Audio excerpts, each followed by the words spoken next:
በስመ አብ ወወልድ ወመንፈስ ቅዱስ አሐዱ አምላክ አሜን። በስመ አብ ወወልድ ወመንፈስ ቅዱስ አሐዱ አምላክ አሜን። በስመ አብ ወወልድ ወመንፈስ ቅዱስ አሐዱ አምላክ አሜን። አሜን። መድኃኒትና ኢየሱስ ክርስቶስ ስላው ዕለት እዚ ባሪኹ ቀዲሱ ስለለብፅሕና ይኽበር ይመስገን፣ ይኽበር ይመስገን፣ ይኽበር ይመስገን። ሕዚ ዝሓልፍ ዘሎ መልእኽቲ ካብ ዘይበቃና 27 ኩሉ ሻዕ ናይ መድሓኒትና ኢየሱስ ክርስቶስ ናይ ተመለሱ መልእኽቲ ዝሓልፍ ዘሎ መልእኽቲ እዩ። ስለዚ ሕዚ ዘመሓላልፎ ዝደለኹ መልእኽቲ ግን ኣብዚ ኸዚ ኩነታት ዘለና ኩልና እንፈልጦ ጉዳይ እዩ። ምናልባት ግን ጸሎት እንገብረሉ ምኽንያት መልእኽቲ ክሕልፍ ኢለ ሕዚ መፅአ ዘለኹ። ስለዚ ሕዚ ኩሉ ሻዕ ጸሎት ክንገብር ከለና ኩልና ከም እንፈልጦ እቲ ምህላ እቲ እናተፋሕፋሕካ እናደመኻ ወይ ሰውነትካ እናዘበጥካ እንተይኮነ ዝብል ዘሎ መድሓኒትና ኢየሱስ ክርስቶስ ስሩዕ ምህላ ኣሎ። እቲ ምህላ እሱ ክንጥቀም ይግባእ። ካብኡ ብተወሳኺ ግን ንሃሊና ጸሎት ክግበር ኣለዎ ኢሉ ኣሎ።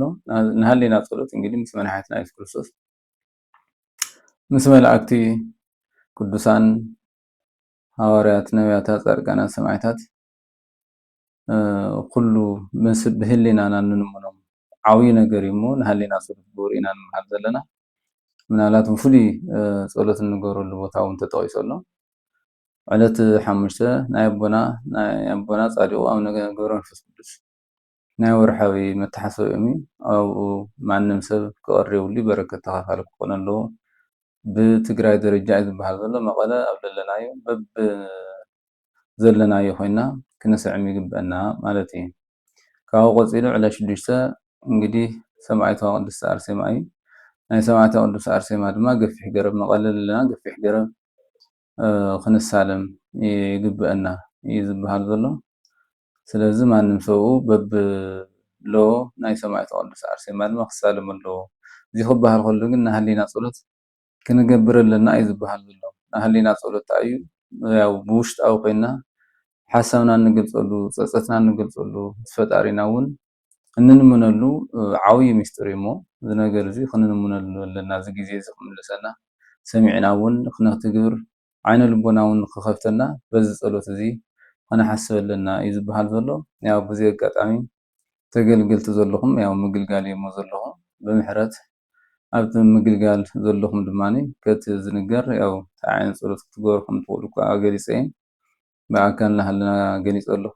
ግን ብተወሳኺ ዕለት 7 ድማ ግን ናይ ዝክረ ስላሴ ክንዝክር ተዳሊና ስለ ዘለና ብዚ ኣጋጣሚ ዘይሰማዕኹም ኣብዚ ዝክር ንኽትርከቡና ድማ ብዚ ኣጋጣሚ ክዕድመኩም እየ ልደሊ ማለት እዩ እሞ ስለዚ ኩልና ብሓደ እዝኒ ሰሚዕና ናብ ትኽክለኛ ነገር ንኽንኣቲ ናብ ትኽክለኛ ነገር ንኽነተግብር ተግበርቲ ንክንኸውን ድማ ዓይነ ልቦናና ይብርህና እየ ክብል ልደሊ ዝተፈላለየ ኣነ መልእኽቲ ኣሕሊፈ እየ።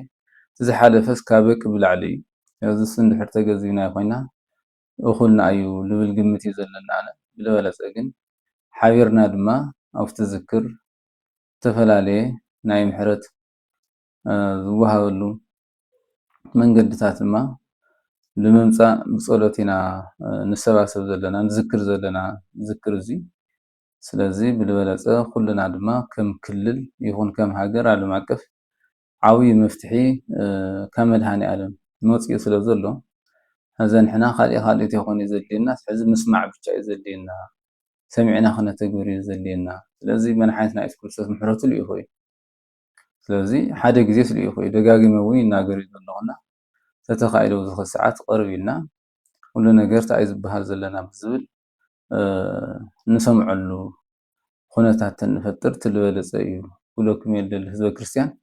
ካብዚ ወፃኢ ግን ትንብሎ ነበርና ኩሉ ነገር ሰምዑ ዘለኹም ግን ምንም ይበሃል ኣሎ ይብል ኣሎ እምበይ ምንም ዓይነት ዝምፅ ነገር የለይ።